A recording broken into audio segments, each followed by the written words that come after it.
इस कार्यक्रम के पुण्यार्जक हैं सौभाग्य कोहिनूर, श्री संजय जैन, श्रीमती ममता Jain, greater Kailash Delhi, Shri Vijendra Jain, Shrimati Nirmal Jain, Gurugram, Shri Rajiv Jain, Shrimati Meenakshi Jain, civil lines Delhi, Shri राजन जैन, श्रीमती मोनिका जैन, जनकपुरी दिल्ली, श्री अनिल जैन, श्रीमती मधु जैन परिवार, पोलो रोड दिल्ली, श्री राजीव जैन, श्रीमती संजुला जैन परिवार, गुरुग्राम।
क्लीं ऐं अरहं श्री चिंतामणि पारसनाथ जिनेन्द्राय नमो नमः।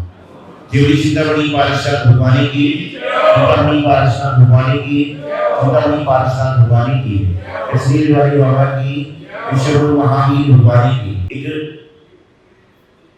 चीज होती है 2 in 1। क्या होती है? मतलब क्या होता है? 2 काम एक साथ। लेकिन यदि जैन मंदिरों में आपको देखना है तो 3 in 1 होता है। क्या होता है? 3 in 1। कैसे होता है?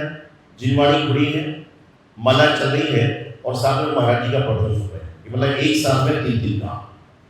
जिनवाणी खुड़ी है पूजा की, माला चल रही हाथ में और कान से महाराज जी का प्रदर्शन हो रहे हैं। तो ये आप बंद मत करो जिनवाणी, मैं जनरल बात बता रहा हूँ। ये क्या करती है? 3 in 1 होता है।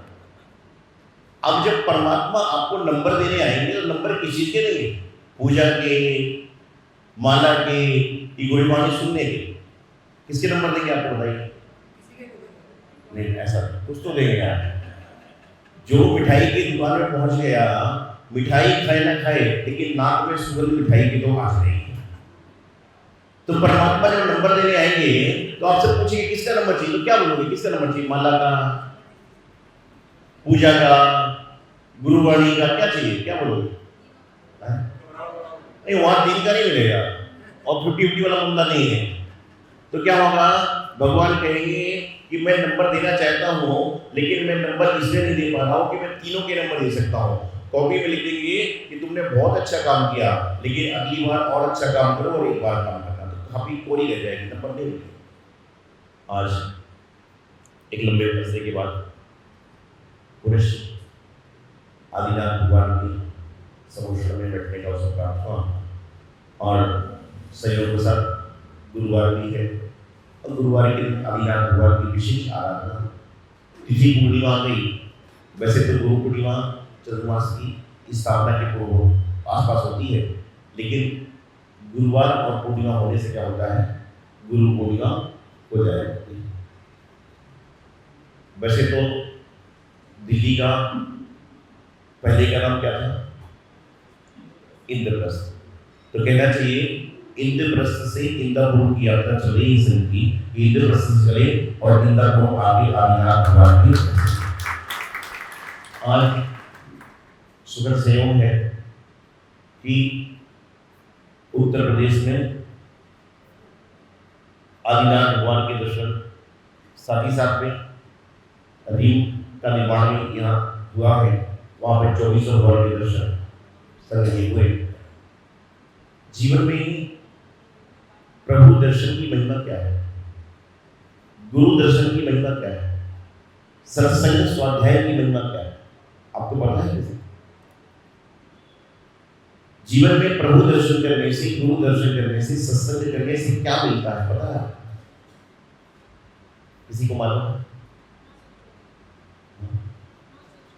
क्या होता है? आत्मा स्वच्छ होती है। बहुत अच्छा बताया बहन जी ने कि आत्मा स्वच्छ होती है, और जिसकी आत्मा एक बार स्वच्छ हो जाएगी उसकी आत्मा कभी विकृत नहीं होगी। तो आत्मा तो विकृत होती है। जब हमारी जगह पे कोई बैठ के पूजा करने लग जाए तो लगता है अरे क्या व्यवस्था है पार्टी की, क्या रखा है, मेरी जगह पे किसी और को बैठा दिया इसको। आत्मा स्वच्छ होती है लेकिन थोड़ी देर के, पूर्ण रूप से आत्मा स्वच्छ नहीं हो पा रही है। ये पूर्ण रूप से आत्मा स्वच्छ हो जाएगी तो आपकी आत्मा परमात्मा से मिल जाएगी, और जिसकी आत्मा परमात्मा से मिलती है उसकी अंतरात्मा अपने आप स्वच्छ, साफ और सुंदर हो जाया करती है। एक बार अपनी आत्मा को परमात्मा से मिलाने का प्रयास तो करें। तो सत्संग का मतलब क्या है, सत्संग का अर्थ होता क्या है? एक बार नारद समझना, नारद जी क्या करते हैं? नारायण, अच्छा नारायण नारायण करते ना, और कहते उनका काम क्या है? ये झगड़ा कराना। लोग कहते हैं नारदगिरी कर रहा है, लोग कहते हैं ना नारदगिरी कर रहा है, बोलते ना, तो क्या झगड़े कराना, यहाँ का समाचार वहां देना। तो एक बार नारद के मन में शंका हुई कि गुरु दर्शन का, सत्संग का फल क्या होगा। अब जब आपके मन में कोई शंका होती है तो आप किसके पास जाते हो? गुरु के पास जाते हो। आपके मन में शंका होती तो आप गुरु के पास जाते हैं। तो नारद भी अपने गुरु के पास पहुंचे, कहते प्रभु संत दर्शन का फल क्या होता है जानना चाहता हूं। उन्होंने कहा नारद तुम तो खुद स्वयं संत हो। जैसे कोई मुनि आपसे कहे कि मुनि दर्शन का फल क्या होता है, तो उनके गुरु तो यही कहेंगे ना आप तो स्वयं मुनि हो। तो बोले आप तो खुद मुनि हो, आप तो खुद ज्ञानी हो, आप तो संत हो। नहीं, बोले संत दर्शन का फल जानना है। तो गुरु बोले जल्दी समझेगा नहीं। उन्होंने कहा ऐसा करो, अभी अभी नरक में एक नारकी का जन्म हुआ है, उसके पास जाओ और उससे पूछो कि संत दर्शन का फल क्या होगा। उसने कहा संत जी क्यों चक्कर में डालते हो, मैं संत होकर नरक में जाऊं, ये शोभा नहीं देता। जैसे मुझे कोई शंका हो जाए कि रोटी कैसे बनाई जाती, तो हमारे गुरु तो हमको ये बोलेंगे तुम्हें रोटी से क्या मतलब। और जब मैं कहूँगा नहीं मुझे रोटी बनाना जानना है, तो ये बोलेंगे खिचड़ी में हो गया। रोटी तो खिचड़ी में बनेगी ना, रसोई में बनेगी ना। तो बोले संत दर्शन का फल जानना है तो नरक में जाओ। नरक में क्यों भेज रहे हो? बोले जाओ। गुरु आ गया वहां, नरक पहुंचे। वहां नवजात नारकी से पूछा कि संत दर्शन का फल क्या होता है। नारकी मर गया, नारकी मर गया। और बोले मुझे नहीं जाना, ऐसे गुरु के पास ही नहीं जाना। 3-4 महीने नहीं गए, लेकिन गुरु के पास जाए इतना मुक्ति नहीं है। बोलना आसान है कि मुझे नहीं जाना, और आजकल तो भैया व्यवस्था ये है कि 10 लोग आते हैं और 10 लोगों में जब वहां पर माला पहने जाती ना, कोई लाल होती, कोई नीली, कोई पीली होती है, और 4 लोगों को लाल पहना दी गई और 3 को नीली पहनाई गई। तो नीली वाला कहता है कि अगली बार मैं नहीं जाऊंगा क्योंकि लाल माला मुझे पहनाई गई। अरे क्या माला पहनने के चक्कर में आ रहे हो, वही माला वही दुपट्टे यहीं पहनते और यहीं छोड़ देते हो। मंदिर का गंदल पी लेते हैं तो यही सूख जाता है, तो मंदिर का जंगल घर लगाने जाने के प्रयास में क्यों करते। तो 3-4 महीने बाद फिर गुरु के पास जाए बिना मुक्ति नहीं है। वहां पहुंचे, बोले गुरु जी संत दर्शन का फल बता दो।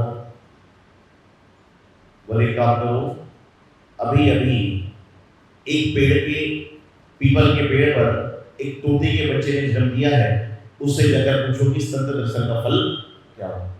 अरे बोले क्यों घुमा रहे हो बाबू जी, क्यों घुमा रहे हो, सीधा बता दो ना। बोले जाओ। कैसे गुरु है, घुमाए जा रहे हैं, लेकिन गुरु आदेश का पालन। पीपल के पेड़ पर चढ़ा, तोते के बच्चे से पूछा कि संत दर्शन का फल क्या होता है, तोता का बच्चा मर गया। अब साहब अब तो कुछ भी हो जाए मुझे जाना नहीं, और 7-8 महीने नहीं गए। नाराजगी कब तक रहती है? आपके घर में झगड़ा हो जाए, आपके घर में झगड़ा हो जाए, घर में झगड़ा किसमें होता है ज्यादा? बोलो ना। जो आदमी जोड़े से है वो एक दबे सर में बोल रहा है पति पत्नी में। लोग बोलते हैं महाराज जी प्रवचन में सब कुछ बुलवा लेते हो, घर जाके चैनल सब हो जाता है। तो मैं बता रहा था क्या होता है घर में, किस झगड़ा किसमें ज्यादा होता है? पति पत्नी में। कितने देर का रहता है? मुझे इसके बारे में कुछ पता नहीं है, मैं तो 16 साल में आउट ऑफ हाउस हो गया था। तो क्या होता है, कितने देर का झगड़ा है? जब तक दोनों को एक दूसरे से काम नहीं हो रहा है। एक बार ऐसे हुआ, एक पति पत्नी में झगड़ा हो गया। झगड़ा होता है तो सबसे पहले क्या होता है? बोलचाल बंद। अब मुझसे ये मत पूछना कि महाराज जी ये बातें आपको कैसे मालूम होती है। 25 साल से मैं साधु हूं, लेकिन 25 साल से रहता हूं समाज के लिए क्यों ना। कई लोग आते हैं कहते महाराज जी आप 15 साल पहले आए होते तो मैं संत बन जाता। तो मैं कहता कोई बात नहीं, अगले 15 साल बाद कोई संत आएंगे, उनके साथ संत बन जाना। तो पति पत्नी में झगड़ा होता है तो क्या होता है? बोलचाल बंद। अब बोलचाल बंद हो गई तो दोनों इशारे से बातें करते थे। एक दिन पति को सुबह 3 बजे की फ्लाइट पकड़ के बेंगलोर जाना था, दिल्ली का पति था। उसने चिट्ठी लिख के पत्नी के तकिए पे रख दी कि प्रातःकाल 3 बजे उठा देना, मुझे फ्लाइट पकड़ना। जब उसकी नींद खुली वह देखता है कि 5 बज गई। उससे आओ देखा था, बोले तू मुझे उठा भी नहीं सकती थी, यूं नहीं कर सकती थी। पत्नी ने तकिए के पास इशारा किया, तकिए के पास एक पर्ची रखी थी, उसमें लिखा था श्रीमान जी उठ जाइए 2 बज चुकी है। श्रीमान जी उठ जाइए 2 बज चुकी है, क्योंकि उन्होंने चिट्ठी लिखी थी कि 2 बजे उठा देना, उसे 2 बजे उठा के रख दिया। तो बात चल रही थी नाराजगी की। नाराजगी कब तक होती है? जब तक मन शांत नहीं होता। फिर से मन शांत हुआ। वह मन शांत होने के बाद वापस गुरु के पास पहुंचे और कहने लगे गुरुजी अब मुझे गुरु दर्शन का फल जानना है और कुछ नहीं जानना। तो संत ने कहा कि काम करो, अभी कुछ देर पहले एक गाय के बछड़े का जन्म हुआ है, उसके पास जाकर पूछो कि संत दर्शन का फल क्या होता है। उसने कहा प्रभु माफ करो, दाने की मरा बच गया, तोता मरा बच गया, लेकिन गाय मर गई तो मोदी में नहीं छोड़ेगा। क्या है? गाय मर गई तो प्रधानमंत्री भी नहीं छोड़ेंगे, गाय का बछड़ा मर गया। बोले नहीं जाओ। डरते डरते पहुंचा और बछड़े के पास जाकर पूछा कि संत दर्शन का फल क्या होता है। बछड़ा में लग गया। बोले अब तो नहीं जा रहा, कुछ भी हो जाए, कुछ भी हो जाए, अब तो जाना नहीं। नारकी मरा, तोता मरा, बछड़ा मरा, 1 साल तक यही। लेकिन कहते ना हरि रूठे गुरु ठोर है, गुरु रूठे नहीं ठोर। सब कुछ करना लेकिन गुरु को नाराज न करना। वैसे तो नाराज होते गुरु होते ही नहीं है परिवार। तो क्या कहा कि संत दर्शन का फल जानने के लिए फिर पहुंचा। बोले प्रभु भटकाओ मत, बता दो कि संत दर्शन का फल क्या होता है।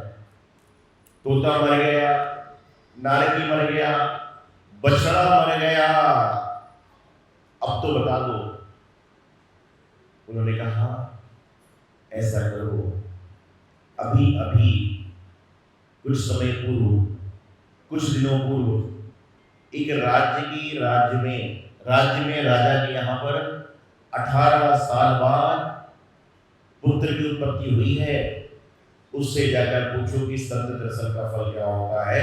नारद भाग गया, बोले मुझे नहीं पूछना, अरे नारकी मरा बच गया, तोता मरा बच गया, बछड़ा मरा बच गया, और वो भी 18 साल का बच्चा हुआ है और वो मर गया, तो मैं तो कहीं कर ही रहूंगा। लेकिन गुरु आ गया, चला। जैसे पहुंचा, राजा प्रसन्न हुए। अरे बोले, मैं तो अपने बच्चे को संत के दर्शन कराने ले जाता, लेकिन मेरा भाग्य कि मेरे यहाँ संत आ गए।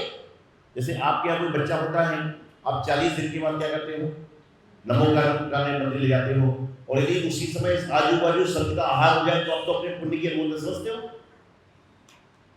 तो वैसे संत जी अब पहुंचे, तो बोले मैं बच्चे से मिलना चाहता हूँ। ठीक है, लेकिन बोले मैं जब बच्चे से मिलूंगा तो उस कमरे के 2 दरवाजे होना चाहिए, और जब मैं बच्चे से मिलूंगा उस समय ना उसकी माँ होगी ना दाई होगी, कोई भी नहीं होगा। राजा बोला उससे मुझे क्या फर्क पड़ता है। उन्होंने उस कमरे बच्चे को पालने में रख दिया। नारद जी गए, अंदर दरवाजा बंद गया, पीछे का दरवाजा खोला, झाका, कोई नहीं, मैदान साफ। धीरे से गए और बोले, राजकुमार से पूछा कि संत दर्शन का फल क्या होता है, और भागने को तैयार हुए। इतने में पालने से राजकुमार की आवाज आई कि संत दर्शन का फल राजकुमार होता है। वापिस आए, बोले कैसे? बोले प्रभु, जब मैं नारकी की पर्याय में था तो मुझे आपके दर्शन हुए, तो मैं नरक से तोते की पर्याय में आ गया।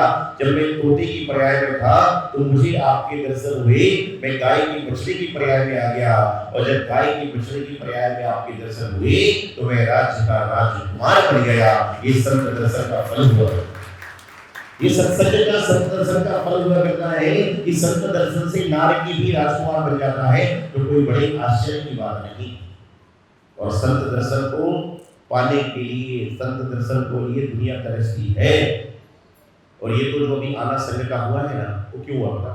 आपके स्वभाव में ये महाराज जी कह रहे हैं तो हमारे गुरु हैं, तो मैं आपको बताना चाहता हूँ कि अभी संघ का आना क्यों हुआ कि जैसे यहाँ से ट्रेन शिखरदी जा रही है, तो कानपुर, मथुरा, आगरा सब फ्री, और उनके लोगों को शिखरदी की ट्रेन देखना भी फ्री। ट्रक चलता है गर्मी में, गर्मी होती है, रास्ते में रुकना पड़ता है। उसी तरह संघ का विहार कहीं और चल रहा था, तो रास्ते के पड़ाव में आपका पड़ाव भी अपने आप हो गया। इस कार्यक्रम के पुण्यार्जक हैं सौभाग्य कोहिनूर, श्री संजय जैन, श्रीमती ममता Jain, greater Kailash, Delhi, Shri Vijendra Jain, Shrimati Nirmal Jain, Gurugram, Shri Rajiv Jain, Shrimati Meenakshi Jain, civil lines, Delhi, Shri राजन जैन, श्रीमती मोनिका जैन, जनकपुरी, दिल्ली, श्री अनिल जैन, श्रीमती मधु जैन परिवार, पोलो रोड, दिल्ली, श्री राजीव जैन, श्रीमती संजुला जैन परिवार, गुरुग्राम।